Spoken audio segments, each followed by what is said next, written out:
So students, in the previous video we have mathematically defined the change in entropy of a system in going from an initial equilibrium state I to a final equilibrium state F, and we go to write the equation ds is equal to simply, for a reversible process, d bar qr upon t. That was the expression that we have got. Or this one was for infinitesimal change in the entropy, or we wrote delta S, which is equal to S final minus S initial equal to integral from I to F over the reversible path R of that quantity d bar q by t. That is the way in which we have mathematically defined the change in entropy for infinitesimal as well as finite processes. Now, having defined the quantity known as entropy or change in entropy to be precise using these equations, we are in a state to define what is known as an isentropic process. So you know that the word is or the prefix iso, it's actually from iso means same. So what will be an isentropic process? So it's a process during which the entropy remains constant. So like isothermal is process during which the temperature remains constant. Isobaric, the pressure remains constant. Isochoric, where the volume remains constant. The word iso, just isoentropic, it's just written as isentropic. So we can say any thermodynamic process during which if the entropy remains constant, it will be named as an isentropic process. Or I can say that for an isentropic process, delta S is equal to 0. Delta S equal to 0. If delta S equal to 0 for any process, that process will be named as isentropic. Or I can say that S final will be equal to S initial, or S2 equal to S1, or I can write like that also. So S2 is equal to 2 and 1 are the initial and final states, S2 equal to S1. Now we will find out some examples of isentropic process in this particular session. So let's consider in the adjacent diagram two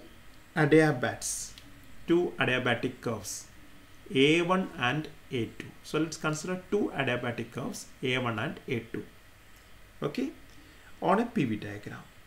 And let's also imagine some isothermal curves also drawn in such a way that they are intersecting the two given adiabats. A1 and A2 are the adiabatic curves, and let's consider some curves like AB, similarly CD, EF, FG, GH, etc. So these curves represent isothermal curves. Isothermal curves means there should be some constant temperature for any point along this curve. So you can see that AB is an isothermal curve, or I can call it as isotherm, right? Isothermal curve can be shortened as isotherm, and adiabatic curves can be named as what? Adiabat or adiabatic. Better adiabat, that's enough. So A1 and A2 are adiabats, and these all graphs are what, or curves are isotherms at different temperatures. And you know that there are points where they are intersecting. So wherever they are intersecting, okay, you can say that they will have some definite value of temperature over there, right? So you know that the what do you say, the change in entropy as we are defined using this one. The change in entropy ds is given by, infinitesimal change in entropy is given by d bar q r over t. So if you consider any of these reversible adiabats, so let me consider that these adiabats are reversible adiabats. A1 and A2 are representing reversible adiabats, and we have seen that during any adiabatic path or during any adiabatic process, the heat transfer that occurs is purely zero. So we can say that for adiabats, for reversible adiabats, let me write that. Okay, so what about this heat transfer that is occurring? That will be equal to 0. So this quantity should be equal to 0 for reversible adiabats. So equal to 0 for reversible adiabatic process. For reversible adiabatic process. Remember, this is the idealization that already we begin. Okay, so for reversible adiabatic process, the change in entropy is equal to 0. Or can't you say that from the previous example or from our previous discussion that the best example, so the best example for isentropic process, the best theoretical example for isentropic process will be which one? A reversible adiabatic process. Example for an isentropic process will be a reversible adiabatic process. Okay, or in other words, we can say entropy remains a constant in a reversible adiabatic process. So what we can conclude is that all along the points or all points along the adiabat curve A1 as well as A2 will be having constant entropy. So let me say that all points along A1 is having an entropy equal to S1, and all points along A2, which is also a reversible adiabat, let that be having an entropy S2. So S1 is the entropy, constant value of entropy along all points along the curve A1, and S2 is the constant value of entropy along all points along the curve A2. So you can just have a similar thing. So A1 and A2 are isentropic curves, we can say. Reversible adiabatic curves are also isentropic curves, right? So it's very similar to equipotential surfaces. Hope you remember in electrodynamics, maybe by the time you are very familiar with the concept of equipotential surface. So, you know, okay, all along that surface, the potential remains constant. Similarly, all along the point along this curve, it's not a surface, please, all along the point of the curve, okay, the entropy remains a constant. So we call it as isentropic curves. Okay, hope that idea is clear to you. Now, let's just consider in the PV diagram, let's consider some cycles like this. So I'm considering a cycle to begin with A, B, that is an isotherm, then B to D, okay, that is an adiabat, part of the adiabat. Then I'm coming back along this track, so D to C, and then back on to A. Okay, so what you can say about this particular closed reversible path or cycle? Okay, it's a cycle because we are reaching back to the initial state. So we can see that it is consisting of two adiabats connected by two isotherms. So ideally speaking, moreover it is reversible also. It's given that they are all reversible processes. We assume that. Okay, so this particular cycle denotes nothing but a Carnot cycle. Okay, so each closed cycle, similarly you can consider the next cycle, which is that I can start from C if you want. So C, D, then F, then E, coming back to C, right? So that is also another such Carnot cycle. So we can say that each closed cycle in this PV diagram, each closed cycle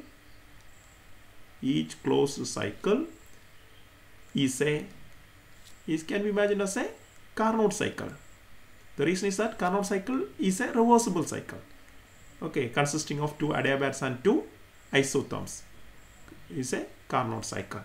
And so can you write for the first cycle, for the cycle For Carnot cycle, we have got some standard results. For cycle, let me name it as first one, that is that A, B, D, C, A. So in a particular order I can write.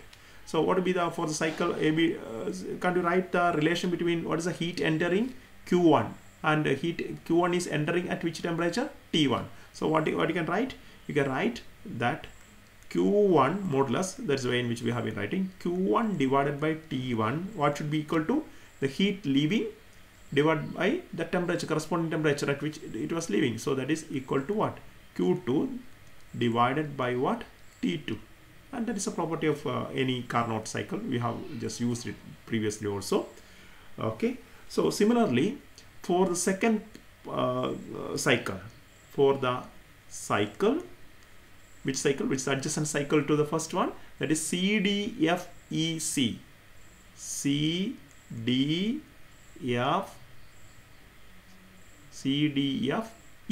right? CDFEC. You can refer to the diagram. So can't you write a similar relationship layer? So there you can see that whatever heat is lost from the first Carnot cycle, it will be just gained by the adjacent Carnot cycle. So I can write here like, what is that? Q2 over T2 is not for the second one. Q2 over T2, this is the one. So what about that should be equal to what? Q3 over T3, the corresponding temperature. That is Q3 over T3, right? So similarly, can you write it for the next one? So for, okay, it's only a matter of interpolation. For the cycle, what is the next cycle? I can call it as FHGE, or I can start from E. So EFHGE, right? What will be the equation? So I can again relate Q3 by, so Q3 by corresponding temperature is T3, that will be equal to Q4. Here is the heat that is leaving. Q4 divided by T4. Q4 by T4. Or can't you just combine all these equations? 1, 2, 3, all these equations can be equated. So what does it mean? Combining all this, I will be able to get that Q1 by T1, it's a sequence, is equal to Q2 by T2, which is further equal to Q3 by T3, it is equal to Q4 by T4, and so on. So it means that I can write this one to the ratio of some quantity. So all these ratios, it doesn't mean that Q1 equal to Q2 or Q2 equal to Q3 or T1, T2, T3, all are different. But what means that during such a reversible adiabatic process, all these ratios, not individually the numerator or denominator, but all these individual ratios will be equal. So let me write this is equal to some Q over T. This is also ratio. Okay, so this particular ratio is equal to a constant during the transition between two adiabatics along any one of the isothermal chosen. So choose any one of the isotherms here between two given reversible adiabats.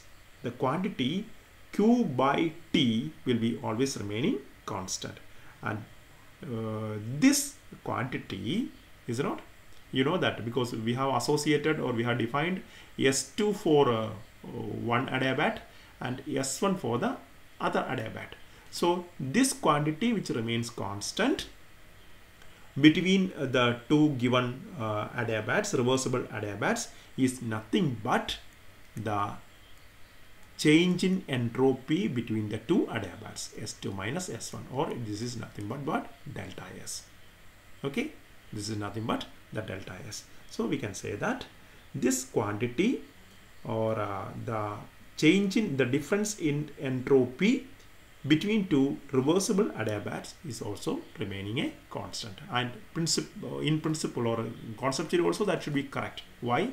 Because all along the points A1, all along the curve A1 has got the same value of S1, and all along the curve A2 adiabat, reversible adiabat, it's also having what? Constant value of S2.